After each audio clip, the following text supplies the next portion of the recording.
నమస్కారం. ఈరోజు మనం ఒక చాలా ఆసక్తికరమైన విషయం గురించి మాట్లాడుకుందాం. అదేంటంటే ఆరోగ్య బీమా. ఇదొక పెద్ద చిట్టడివి లాంటిది కదా.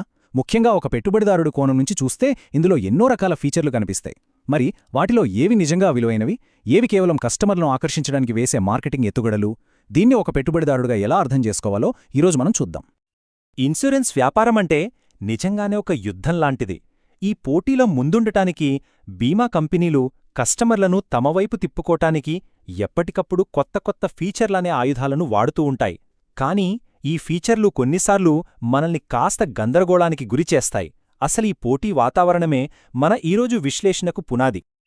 సరే, ఈరోజు మనం ఏమేం చూడబోతున్నామో ఓసారి చూద్దాం. ఒక ఇన్వెస్టర్గా మనం చెయ్యాల్సిన డ్యూ డిలిజెన్స్ ఎలా ఉండాలో ఈ 5 అంశాల ద్వారా తెలుసుకుందాం.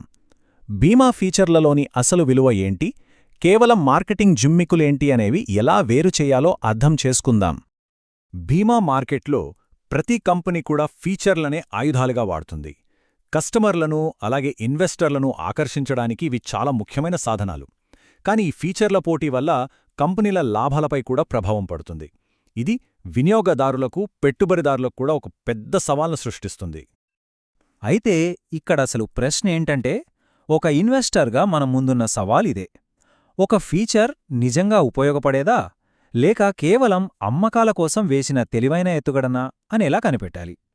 ఈ విశ్లేషణలో మనం దీనికి సమాధానం కనుక్కోబోతున్నాం. మన పరిశోధనను అత్యంత సాధారణంగా, ఎక్కువగా ప్రచారం చేసే ఒక ఫీచర్తో మొదలు పెడదాం. అదే నెట్వర్క్ హాస్పిటల్స్. నెట్వర్క్ హాస్పిటల్స్ వల్ల మన కలిగే అతిపెద్ద సౌలభ్యం ఏంటంటే క్యాష్లెస్ క్లెయిమ్స్. అంటే మన జేబులోంచి ఒక్క రూపాయి కూడా పెట్టక్కర్లేకుండా ఇన్సూరెన్స్ కంపెనీనే నేరుగా హాస్పిటల్కు బిల్లు కట్టేస్తుంది. ఇది ఇన్సూరెన్స్ కంపెనీలకు కూడా ఖర్చులను అదుపులో ఉంచుకోవడానికి సహాయపడుతుంది. అదే నెట్వర్క్ లేని హాస్పిటల్కి వెళ్తే ముందు మనమే బిల్లంతా కట్టి ఆ తర్వాత రీయింబర్స్మెంట్ కోసం చాలా తిరగాల్సి ఉంటుంది. అయితే ఇక్కడే ఒక చిన్న మెలిక ఉంది. ఈ ఫీచర్ గొప్పదే అయినా దాన్ని ఎలా ఉపయోగించాలనే పూర్తి అధికారం బీమా కంపెనీల చేతిలోనే ఉంటుంది. ముఖ్యంగా క్లెయిమ్ కాస్త సంక్లిష్టంగా ఉన్నా లేదా ఖర్చు ఎక్కువగా ఉన్నా వాళ్లు క్యాష్లెస్ సౌకర్యాన్ని పరిమితం చేయొచ్చు లేదా కొన్నిసార్లు నిరాకరించవచ్చు కూడా. ఇన్ని షరతులు, పరిమితులు ఉన్నప్పటికీ బలమైన నెట్వర్క్ హాస్పిటల్స్ ఉండటమనేది నిజంగా విలువైన ఫీచర్. కాబట్టి ఇది ఖచ్చితంగా జిమ్మిక్ కాదు. సరే, ఇప్పుడు మరికొన్ని సంక్లిష్టమైన ఫీచర్ల వైపు వెళ్దాం. ఇవి చూడ్డానికి, వినడానికి చాలా బాగుంటాయి, కానీ లోతుగా చూస్తేనే అసలు విషయం అర్థమవుతుంది. ముందుగా పునరుద్ధరణ ప్రయోజనం అంటే రెస్టోరేషన్ బెనిఫిట్ గురించి చూద్దాం. పునరుద్ధరణ ప్రయోజనం వినడానికి చాలా ఆకర్షణీయంగా ఉంది కదా. మీ పాలసీ డబ్బులు మొత్తం ఒకసారి వాడేసినా కంపెనీ మళ్లీ దాన్ని నింపుతుంది.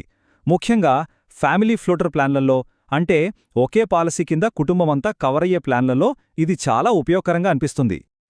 కానీ ఇక్కడే ఇన్సూరెన్స్ కంపెనీలు తమ తెలివిని ప్రదర్శిస్తాయి. 2 ముఖ్యమైన షరతులు పెట్టి ఈ ప్రయోజనాన్ని చాలా వరకు పరిమితం చేస్తాయి.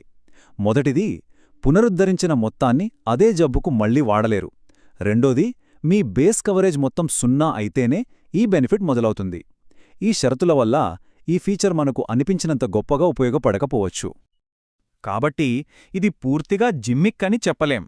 కానీ దీని విలువ పూర్తిగా పాలసీ డాక్యుమెంట్లోని షరతులపై ఆధారపడి ఉంటుంది.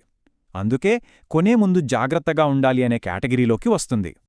ఇప్పుడు నో క్లెయిమ్ బోనస్ గురించి మాట్లాడుకుందాం.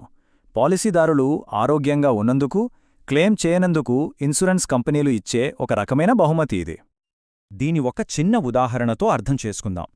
మొదటి సంవత్సరం క్లెయిమ్ చేయలేదనుకోండి, మీ బీమా కవరేజ్ 50% పెరుగుతుంది. రెండో సంవత్సరం కూడా క్లెయిమ్ చేయకపోతే అది 100% వరకు పెరుగుతుంది.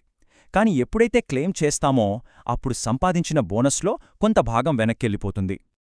ఇది చాలా అద్భుతమైన, సూటిగా ఉండే ఫీచర్. ఇందులో ఎలాంటి జిమ్మిక్ లేదు. కానీ బోనస్ ఎంత పెరుగుతుంది, క్లెయిమ్ చేస్తే ఎంత తగ్గుతుంది అనే నిబంధనలు కంపెనీని బట్టి మారతాయని గుర్తుంచుకోవాలి. సరే, ఇప్పుడు అంత సాధారణం కాని కొన్ని వైద్య పరిస్థితులను కవర్ చేసే ఫీచర్ల గురించి చూద్దాం. సాధారణంగా వీటికి చాలా కఠినమైన షరతులుంటాయి. ఉదాహరణకి ఆయుష్ చికిత్సలు లేదా డొమిసిలియరీ కవర్, అంటే ఇంటి వద్ద తీసుకునే చికిత్స. ఈ ఫీచర్లు పాలసీలో ఉన్నప్పటికీ వాటిని క్లెయిమ్ చేయటానికి చాలా ఆధారాలు చూపించాల్సి వస్తుంది. కంపెనీలు తరచుగా చిన్న చిన్న కారణాలతో ఈ క్లెయిమ్స్ను తిరస్కరిస్తాయి. అందుకే ఇవి ఒక రకమైన మార్కెటింగ్ జిమ్మిక్లా అనిపిస్తాయి. అయితే ఇలాంటి ప్రత్యేక కవరేజీలన్నీ జిమ్మిక్కులే అనుకుంటే పొరపాటే. డేకేర్ ట్రీట్మెంట్లు, అలాగే ఆస్పత్రిలో చేరడానికి ముందు, తర్వాత అయ్యే ఖర్చులను కవర్ చేసే ఫీచర్లు చాలా ముఖ్యమైనవి. అవి ప్రామాణికమైనవి కూడా. సరే, ఇప్పుడుదాకా ఒక కస్టమర్గా చూశాం కదా, ఇప్పుడు లెన్స్ మార్చి ఒక ఇన్వెస్టర్గా ఈ ఫీచర్లని ఎలా చూడాలి? కేవలం ఫీచర్లకే పరిమితం కాకుండా వాటి వెనుకున్న వ్యాపార వ్యూహాన్ని అర్థం చేసుకుందాం. ఒక పెట్టుబడిదారుడుగా ఏ బీమా ఉత్పత్తిని విశ్లేషించడానికైనా ఈ 4 సూత్రాలు చాలా సహాయపడతాయి. కేవలం ఫీచర్ పేరు చూడటం కాదు, దాని వెనక ఉన్న వ్యాపార వ్యూహాన్ని అర్థం చేసుకోవడం చాలా ముఖ్యం. అప్పుడే ఆ కంపెనీ పనితీరుపై ఒక స్పష్టత వస్తుంది. ముగించే ముందు ఈ ప్రశ్న గురించి ఒక్కసారి ఆలోచించండి. ఒక ఇన్వెస్టర్గా ఈ ఫీచర్లను కేవలం కస్టమర్ ప్రయోజనాలుగా కాకుండా కంపెనీ తన రిస్క్ను ఎలా నిర్వహిస్తోందో చెప్పే వ్యూహాలుగా చూడాలి. ఈ దృక్పథం ఒక లోతైన విశ్లేషణకు దారితీస్తుంది. ఈ విశ్లేషణ మీకు ఉపయోగపడిందని ఆశిస్తున్నాను. నచ్చితే తప్పకుండా లైక్ చేయండి. అలాగే ఇలాంటి మరిన్ని విశ్లేషణల కోసం మా ఛానల్కి సబ్స్క్రైబ్ చేసుకోండి. ధన్యవాదాలు.